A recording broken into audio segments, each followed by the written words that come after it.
Hey everyone! Sometimes in League, the seemingly smallest things can make such a big difference and can be the deciding factor on whether you win or lose lane. Well, in this video, we're going to watch how Lourlo sets up the lane to win at level 1 against Darshan because of one small thing that he had to do. As usual, let's break down the matchup and make a game plan before getting into the gameplay. If you haven't tried our training system yet, you're missing a huge opportunity to get a lot better at League. If you do not go up in rank in the first few months, we'll give you a full refund, so you don't have a reason to not give it a shot. We would love to help you achieve your goals this season, so check out skillcap.com/LOL right now. Fiora and Irelia are both AD bruisers, so their ranges are equal, but Fiora wins poke trades and Irelia wins extended trades. Basically, Fiora wins poke because she can Q Irelia without getting in range of her to auto attack to trade back, but she needs a minion advantage or she'll take a lot of damage from them whenever she goes for this. Knowing this though, let's make a game plan. Mission 1, slow push the wave. To make a slow push, all we need to do is get the push lead early on, which sets us up to have a minion advantage, which Fiora needs to win trades. Mission 2, play around minions to get a health advantage. If we have more minions, we can look to poke Irelia when she goes for CS without having to be afraid of an all-in from her. And Mission 3, let the wave push back and look for an all-in. Once we have a health advantage, we want to let the wave push back so Irelia is far from her tower and can easily be killed. Alright, let's get into the gameplay. As the lane starts, Lourlo starts Mission 1 right away by constantly auto-attacking minions. Irelia finally shows up to lane after leashing, but look at the minion waves. Because she wasn't in lane for so long, this let Lourlo get an uncontested push lead and minion advantage. What's great about this is that you can do this in your own games almost every time on blue side, since it's so common for red side to leash as most junglers start red buff. Of course, there's always a chance you can be level 2 ganked by these common early game junglers like Graves, Xin or Camille. If you're afraid of this, you should drop a ward in the tri-brush right before minions touch, then head to lane and start pushing. Anyways, now that he has this push lead, he can just last hit, which will build up the big wave for Mission 1. This is really good for Lourlo because now he can position aggressively for Mission 2 and be ready to punish Darshan whenever he goes for CS.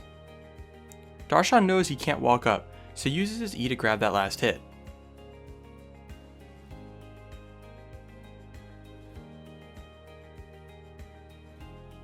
Lourlo walks up to grab a last hit here, so Darshan hits him with the stun and an auto attack. Lourlo can't trade back with him though, because that would require him to walk into Darshan's minions, so he would take a lot of damage in return, especially because he missed his Q a few seconds ago. Lourlo continues the last hit and build his wave, but make sure not to miss any CS as you don't want to lose CS for harass. But after he gets those minions, he notices Darshan walking up too far for last hit with no minions behind him, so he uses his Q to punish him for it. The wave crashes on the tower now, and Lourlo wants to keep up the pressure that he has, so he wards the tri-brush to keep him safe from ganks. He heads back to lane, and as Darshan goes for last hits under tower, he can look to get damage with his Q. He can do this because Darshan has to use his auto attacks and Q to get the CS, so he can't use it to trade back with Lourlo. Lourlo goes for some Q harass here after blocking Irelia's stun with their W, and he can only really go for this because he just saw Graves near his Raptors. When playing this far up in the lane, you always need to be thinking about and looking out for the enemy jungler so you know how aggressive you can get. It's just as important to know where your own jungler is as well. As we see Darshan try to go in here, Lourlo starts kiting down to his Nidalee at Scuttle. Since Lourlo's been pushing and keeping his experience advantage, he hits level 3 and positions aggressively, so when Darshan walks up to get ready to use his E to collect these few low health minions, Lourlo pokes him some more with his Q. This concept is something you can easily apply to your own games. When you have a level advantage in the early game, you're a lot stronger than the enemy laner. Especially levels 1 through 3 because each level gives you a new ability. Now that Irelia's next wave is here, Lourlo backs up waiting for his own wave to arrive since he doesn't want to aggro the red wave. At this point, Darshan's wave is pushing back to Lourlo, which would be a great start to Mission 3. But Lourlo thins the wave and gives himself the minion advantage again so he can keep pushing. This isn't wrong, he's just delaying Mission 3 for a few reasons. First and most importantly, Nidalee is in topside jungle. This means that he can kite to her if he does end up getting ganked, and if he keeps whittling down Irelia, Nidalee can come up and dive. The second reason is, if he lets it push back here, Irelia will recall, TP back to lane with full health, and have a big wave to defend her from an all-in.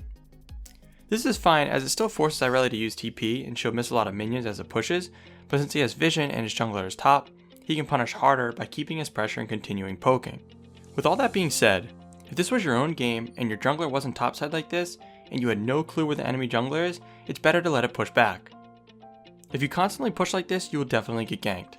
Anyway, Lourlo continues positioning aggressively, ready to poke Darshan every time he goes for last hit, sticking with Mission 2. If we pause here, look at the way Lourlo is positioned. He's standing right next to this low health minion as he knows Darshan is going to use his Q to grab it.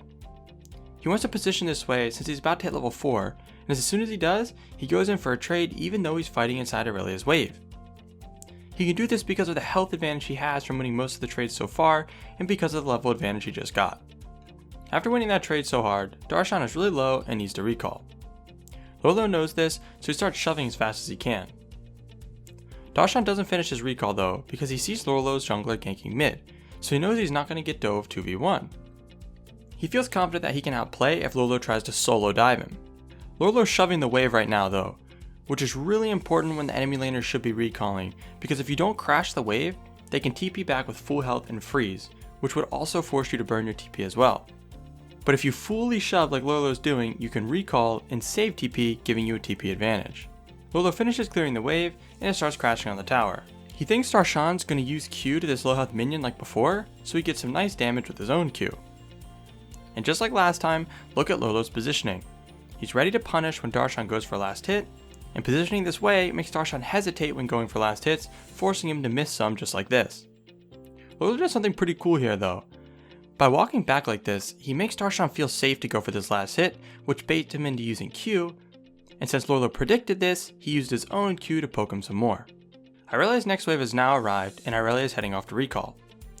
If you were the Fiora here, what would you do?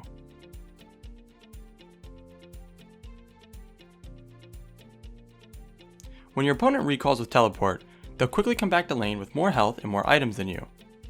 Which means that even if you've just solo killed them, you'll be at a disadvantage in lane until you top off your health and spend your gold.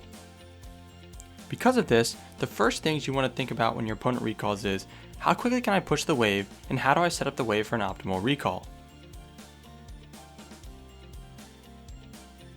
In this case, it's a cannon wave pushing to Fiora, which means she can't push it fast enough before Aurelia TPs back to lane.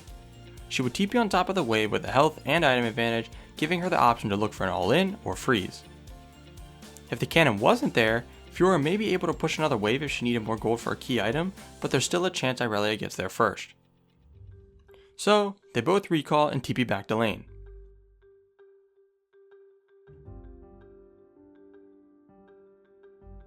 Lourlo gets aggressive right away and goes for a trade into Darshan's minion wave. Darshan kites by jumping to a few low health minions, but Lourlo ends up winning the trade pretty hard. I'm sure you're wondering though, how does Lourlo win this trade when Darshan has the minion advantage? This was a really smart trade from Lourlo because by going in right away, he didn't give Aurelia any time to stack up her passive. And if you remember from the beginning of the video, we said Aurelia wins trades if she has her passive stacked. But generally, you won't be able to take big trades into minions.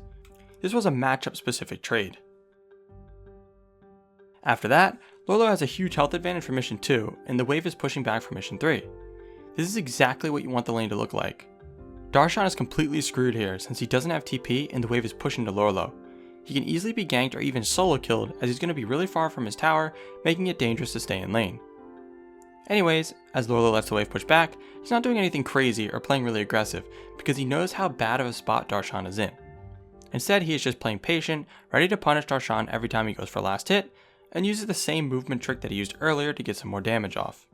At this point, Darshan is feeling really pressured to fully shove this wave because if he lets Lourlo thin it out and freeze it, Darshan won't be able to break the freeze with his health disadvantage. So he uses W to stack up his passive and get ready to shove, but Lourlo capitalizes on this window, goes all in, and gets an easy kill. The important thing to take away from this is how Lourlo had Darshan in a really bad spot and didn't let him shove the wave to get out of it. He forced the fight as soon as Darshan used his big W cooldown. Alright, that's gonna wrap it up for this video. Let us know in the comments if there's any kinds of matchups that you struggle with, and maybe we'll make a video about it. And as always, thanks for watching.